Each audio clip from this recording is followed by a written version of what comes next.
Golden Globe 2018, pourquoi Oprah Winfrey a fait fondre en larmes le public?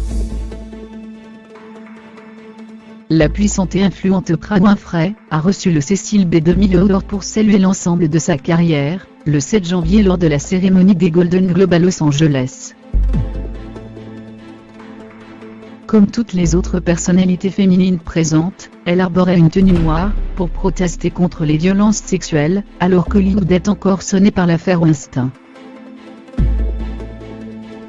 Mais l'action de la grande prêtresse de la télévision américaine, productrice et actrice âgée de 63 ans, ne s'est pas limitée à ses vêtements. Elle a livré un discours bouleversant en tribune, déclarant ce dimanche l'arrivée d'une aube nouvelle pour les femmes et jeunes filles maltraitées par des hommes.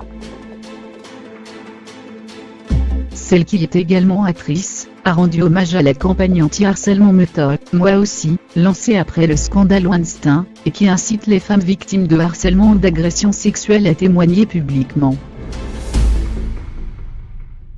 Elle a également salué la mémoire de Rosie Taylor, une femme noire qui avait osé rapporter aux autorités son viol par plusieurs hommes blancs en 1944, et qui est décédée en décembre peu avant ses 98 ans. Oprah Winfrey a déploré l'œuvre des hommes puissants et brutaux. Depuis trop longtemps, les femmes n'ont pas été entendues ou crues, si elles osaient dire la vérité face au pouvoir de ces hommes. Mais c'est fini pour eux. C'est fini pour eux, a-t-elle martelé, devant une salle de vous dont certains avaient les larmes aux yeux. Donc je veux que toutes les jeunes filles, qui regardent maintenant sachent qu'une aube nouvelle se profile à l'horizon, a-t-elle ajouté. Elle a cité ce faisant le nom de l'organisation Time's Up. C'est fini, fondée pour financer la défense de victimes d'agressions sexuelles au travail par plusieurs centaines d'actrices, dont Nathalie Portman et Reese Witherspoon. Et lorsque cette nouvelle aube sera finalement arrivée, ce sera parce que de nombreuses femmes magnifiques, dont de nombreuses sont dans cette salle ce soir, et quelques hommes plutôt phénoménaux, se battent durement pour s'assurer qu'elles deviendront les leaders qui nous conduiront vers une époque où plus personne n'aura jamais à dire Meuteux, a poursuivi Oprah Winfrey, saluant également le rôle de la presse.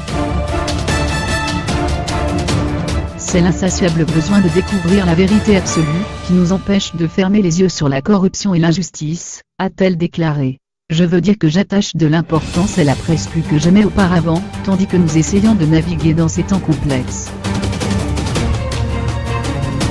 Si Oprah Winfrey tient un discours aussi bouleversant et fort, c'est que chacun de ses mots résonne avec un vécu particulièrement dur. En 2012, face au présentateur David Letterman, elle avait confié les épreuves qu'elle a dû affronter avant de devenir la star que l'on connaît. Elle avait ainsi parlé de viols, dont elle a été victime à l'âge de 9 ans, puis des violences et maltraitances répétées, qu'elle a subies de 10 à 14 ans. Son enfance traumatisante lui a permis de comprendre la souffrance des autres, elle a su en tirer une force qui fait d'elle l'icône qu'elle est aujourd'hui.